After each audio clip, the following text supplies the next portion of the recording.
Estamos de volta, são 7h25. Quero saber os destaques do Domingo Espetacular. Vamos ver. Olá! O treinamento dos cães policiais de um jeito que você nunca viu. Nossas câmeras mostram como trabalham esses agentes de 4 patas especializados em farejar o crime. Saiba por que eles nunca falham, como se transformaram no terror dos traficantes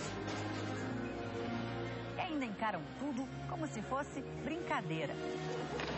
E ainda, um dia na vida do homem mais gordo do mundo. Nossa equipe vai ao México e mostra um homem de quase meia tonelada. Ele é casado, trabalha e faz de tudo para ter uma vida normal. Como é possível? Os bastidores dos concursos de beleza infantil. Acompanhamos a maratona de pais e filhos fascinados pelas passarelas. É a história da brasileira que aos 7 anos se tornou Miss Universo. Nossa, eu fiquei muito alegre. No Domingo Espetacular, às 8h. Até lá. E agora, antes da psicoterapeuta que vai falar sobre o que leva os jovens de classe média alta ou com boa condição se envolverem em criminalidade, quero saber de Felipe Brandão, que está com o helicóptero, onde ele está e como é que está o trânsito. Felipe. Oi, Daniela. Oi. Estamos sobrevoando agora aqui a Avenida Paralela e olha só, a visibilidade é muito ruim por aqui, Daniela, mas mesmo assim dá para vocês observarem como o trânsito aqui na Avenida Paralela está bastante complicado nos dois sentidos.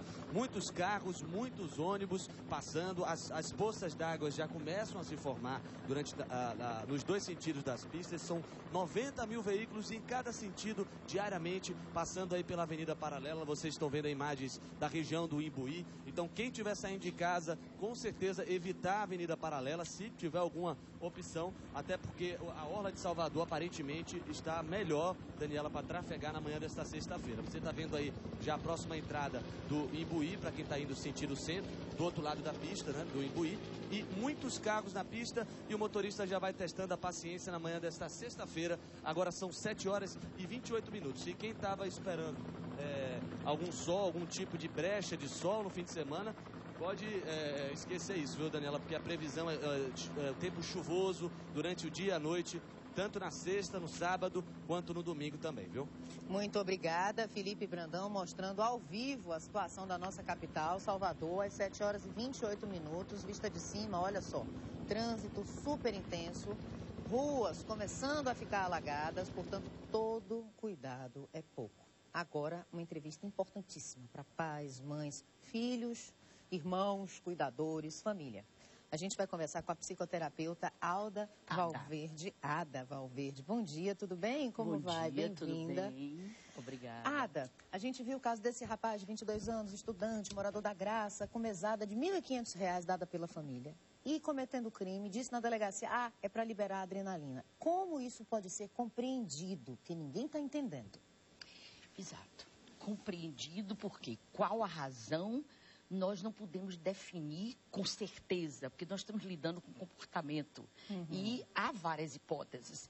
Por exemplo, terá esse rapaz realmente ido buscar adrenalina ou ele se envolveu nisso no impulso e depois procurou procurou explicar como ter ido buscar adrenalina.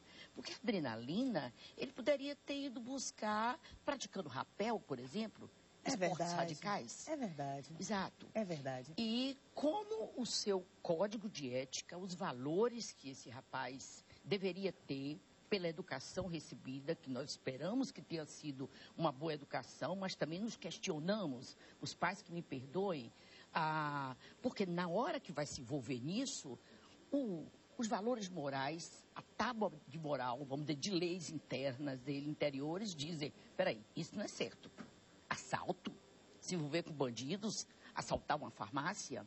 Então, ele simplesmente pode ter ido, simplesmente não, porque não é simples, mas ter sido levado por um impulso e depois o modo que ele achou de se sair isso foi uma desculpa imatura, por sinal, porque que a adrenalina fosse para a academia, que após 20 minutos o organismo começa a liberar adrenalina. Pois é, conversando com a professora da escola do meu filho, que tem 4 anos, uma vez ela me disse assim, se você der tudo para a criança, quando ele crescer, ele vai buscar formas de ter o que ele não pode ter. Eu entendi isso como? É preciso dar um limite, é preciso saber dizer não. Como os pais nessa sociedade, com as famílias como são agora, estão se comportando nesse sentido da educação, da liberdade e do dizer não? Olha, eu acho que os pais, muitos deles, talvez a maioria, estão liberais demais. Nós viemos de uma época, a minha geração foi de uma época de repressão na educação. Castigo, dava bolo e tinha quem tomasse surra. Meu irmão era muito travesso, tomava surra, eu era comportadinha, não chegava a este ponto.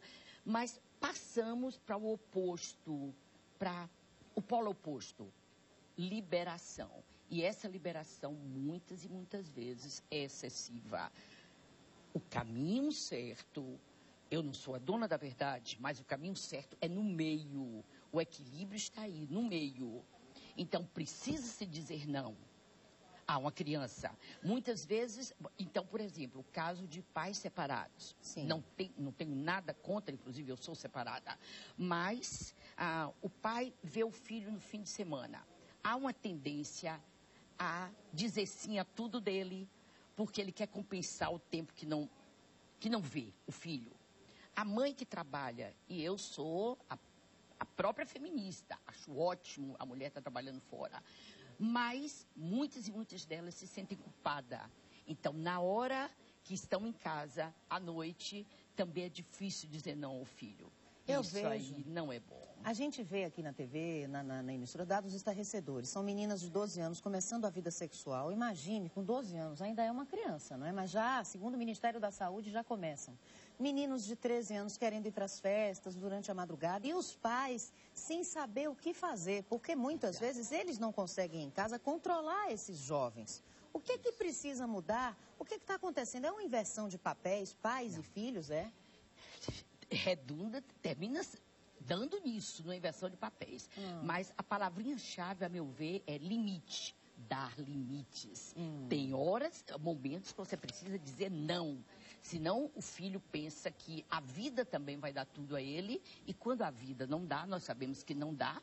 Quando ele passa a receber os nãos da vida, ele se insurge, pode até por uma grande frustração cometer um suicídio. Então é aprender a lidar com a frustração. A gente também tem que ensinar. Exatamente, Daniela, exatamente. Aprender a lidar com a frustração. Nós temos que ensinar isso aos nossos filhos. Exatamente, dando não. Porque mais tarde, lá fora, a vida vai dar não a ele. E se chorar não faz mal também, né? Não, umas lágrimazinhas não fazem mal nenhum. Agora, eu queria dizer, mas quanto ao caso desse jovem, há várias hipóteses. Por exemplo, poderia esse jovem, eu não sei, não o conheço, muito menos a família dele, mas, de repente, ele poderia estar usando droga. Então, eu já ouvi de um amigo delegado, um preso disse, doutor, mas por que você fez isso? Doutor, na hora eu estava doidão, eu faria qualquer coisa, bote qualquer coisa aí que eu assino. Compreendo. Então, a gente fica numa situação... São várias hipóteses. Mas uma coisa, doutora, existem pessoas com tendências a se envolver nesse tipo de coisa? É um fato isolado? Ou a senhora acha que qualquer jovem pode também incorrer numa situação como essas? O que está acontecendo? Porque são casos recorrentes. Que qualquer jovem, Daniela, eu acho, novamente, os pais que me perdoem se eu estiver sendo injusta, mas a presença, pais que não sejam ausentes, estejam norteando o seu filho, eu acho que um filho criado assim, dificilmente, eu tenho filhos, não sou mãe perfeita, mas dificilmente um jovem criado bem norteado, com a bússola, digamos, ele não vai perceber que isso aí não está correto. E acobertar os erros é pior ainda, né? Pior ainda. Mais uma pergunta, a escola, a relação com a escola, rapidinho, a relação com a escola, a relação desses pais com os educadores, contribuindo, interferindo, participando dessa educação. Parece que isso não tem acontecido muito, né, doutora? Exato, que precisa participar, mas nem sempre transferir. Há pais que transferem a responsabilidade da educação para a escola. Não, a educação doméstica, que é básica, é em casa.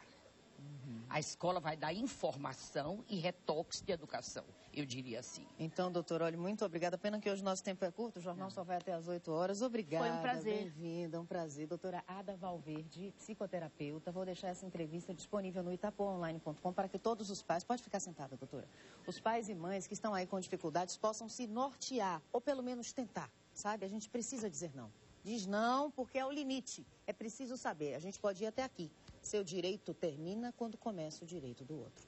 Agora eu quero saber, cadê Vinícius Cunha? Eu estou ouvindo aqui do estúdio a chuva caindo forte lá fora. Cadê você, Vinícius?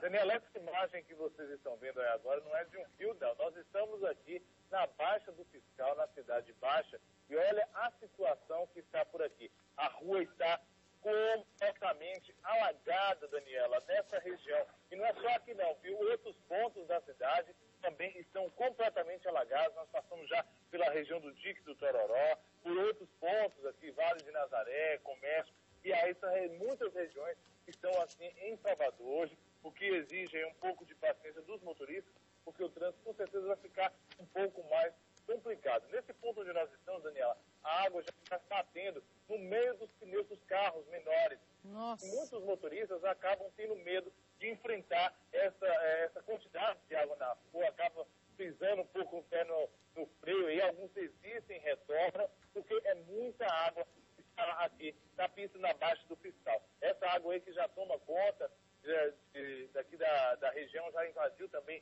a Feira do Costume, que está bastante alagada aí, e os comerciantes estão sem poder trabalhar. Alguns veículos não resistem, como vocês estão vendo aí nas imagens do nosso cinegrafista Senna, acabam quebrando com tanta água que não conseguem passar e acabam quebrando e ficam no meio do caminho. Então hoje vai ser um dia bastante complicado aí para quem vai sair de casa em Salvador, Daniel. A Kombi ali já parou, tá vendo? Então toda a atenção do mundo, meu povo. Olha aí, Vinícius Cunha falando da região da Baixa do Fiscal, tudo alagado, cheio de água, a chuva cai torrencialmente em Salvador. A via está alagada, como você vê na imagem, ao vivo, às 7 horas e 37 minutos. Vamos para um breve intervalo, porque na sequência eu quero chamar o colega Vinícius Cunha de novo, já de outro ponto da cidade, se ele conseguir chegar, não é verdade? Porque com tanta água, eu não sei. 7 horas, 37 minutos, nós voltamos em instantes com o Bahia no Ar, ao vivo, para você.